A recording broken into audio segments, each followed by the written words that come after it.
النهارده هنعمل رقاق بطعم زمان، وكمان هنعمله على البوتاجاز من غير فرن ولا حاجه. شايفين طري ازاي؟ طري وجميل وطعمه تحفه، طريقه جديده اول مره تشوفيها ان شاء الله. هنشوف المقادير مع بعض بسرعه كده.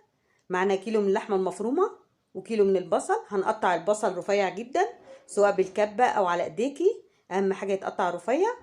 هنحط طاسه على النار مفيهاش سمنه ولا اي حاجه. هنضيف البصل هيسخن معانا كده كويس، نسخنه كويس جدا الاول. بعد كده هنضيف معلقه السمنه بتاعتنا، معلقه واحده بس عشان ميبقاش دسم. انا النهارده عامله كيلو عشان هعمل بيه 3 اكلات، لكن انت الكميه اللي تعجبك اعمليها في اللحمه. هنضيف بقى اللحمه بتاعتنا اول ما البصل ياخد لون بامبا كده حلو. اهم حاجه البصل ما يتحرقش عشان ما يمررش معانا العصاق بتاعنا. هنضيف اللحمه نقعد نقلب كده لحد ما يبقى لونها بني.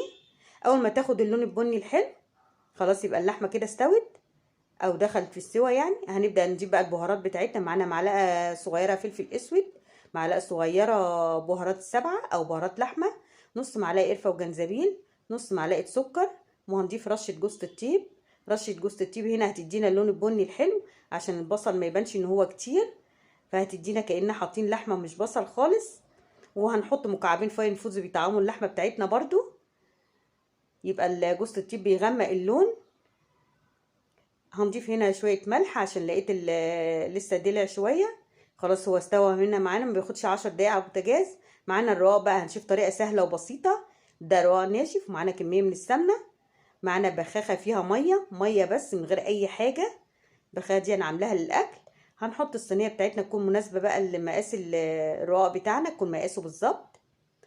على النار هاديه جدا هندهنها سمنه. هنبدا نشوف واحده واحده بقى هنعمل ايه. خليكي معايا كده كده للاخر عشان تعمليه ويطلع معاكي مظبوط. هنرش ورقة الرقاق من ناحية واحدة بس.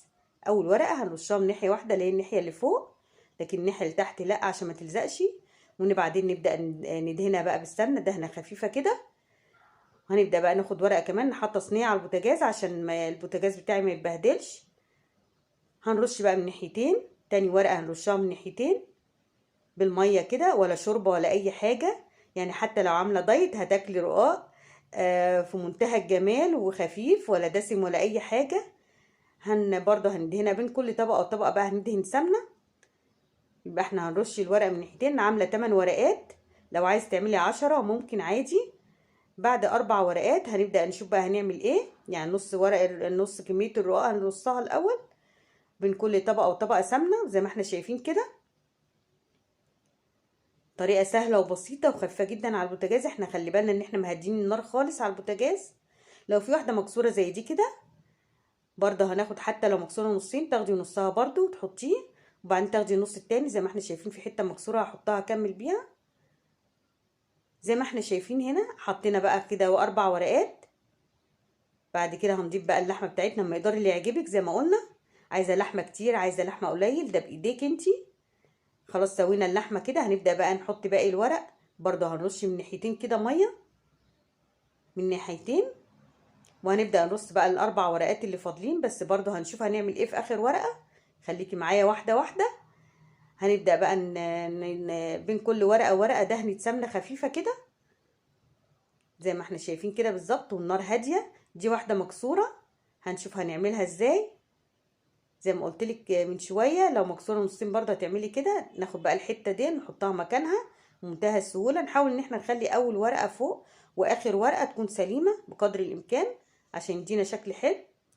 هندهن كده ونكمل بقيه المقدار. زي ما قلت لك انا عامله كيلو النهارده على الصاج، هعمل بيه 3 اكلات. النهارده عامله رقاق وعامله سمبوسه محشيه لحمه وعامله مكرونه بالبشاميل. هتشوفي التقديم الاخر ال3 اكلات دول. في الصيف الاكل ده جميل جدا. ان شاء الله بكره هنزل الفيديو بتاع السمبوسه. طريقه اللف برضو سهله وسريعه جدا، ان شاء الله تعجبك. عامله اللف بطريقتين. لو انتي اول مره وعامله قبل كده كمان المكرونه بالبشاميل اللي عاملينها قبل كده في فيديو الناس اللي متابعاني. ولو انتي اول مره تشوفيني انا غادة عرابي، دي قناتي قناه الستات في مصر. اتمنى الفيديوهات بتاعتي تعجبك. هنبدا بقى كده. خلاص خلصنا اخر ورقه ندهنها سمنه كويس.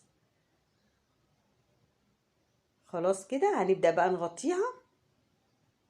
نحرك كده بالراحه الصينيه ونغطيها الاول بعد ما دهنا كده كل ده والنار هاديه عشان ما يتحرقش مننا. هنغطي بقى ونحرك الصينيه زي ما احنا شايفين كده علشان تاخد لون من كل الجهات. يا دوبك دقيقتين 3 هنرفع كده نشوف بالراحه كده، هنلاقيها خدت لون حلو. هنجيب بقى صينيه تكون اكبر من الصينيه اللي احنا حاطينها عشان نقلبها تبقى مرتاحه فيها. هنقلبها على الناحيه التانية بمنتهى السهوله. هنشيل بقى الصينيه دي، شايفين اهو اتقلبت بمنتهى السهوله. هنغطيها ونفضل برضو نمشي واحده واحده كده عشان تاخد لون من كل الجهات. هنشوف كده هنختبرها هنلاقيها خدت لون حلو من كل الجهات. هنبدأ بقى احنا كده، هي هتبقى ناشفة، هنرش عليها شوية مية بسيط برضو ونسيبها لما تهدى. هنلاقيها طريت وبقت زي الفل. شايفين جميلة جدا وطرية. هنقلبها بقى في صينية التقديم، جميلة جدا. هنبدأ بقى ان احنا نقطعها وهنشوف احنا مقدمين معاها ايه النهاردة. شايفين طرية ازاي بتقطع في منتهى السهولة.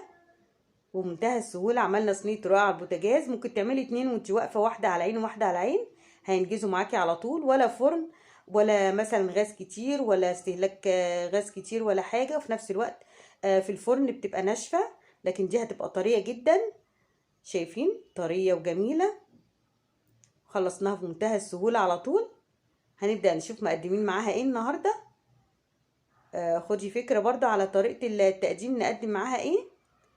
معانا السمبوسه ومكرونه بشاميل احنا عاملينها قبل كده، والسمبوسه ان شاء الله الفيديو الجاي. شايفين الرقاق جميل وتحفه. اتمنى لو عجبك الفيديو تعملي اللايك، ولو انت اول مره تشوفيني تشتركي في القناه، فعلي الجرس على علامه الكل. ان شاء الله الفيديو يكون عجبك، والسلام عليكم ورحمه الله وبركاته.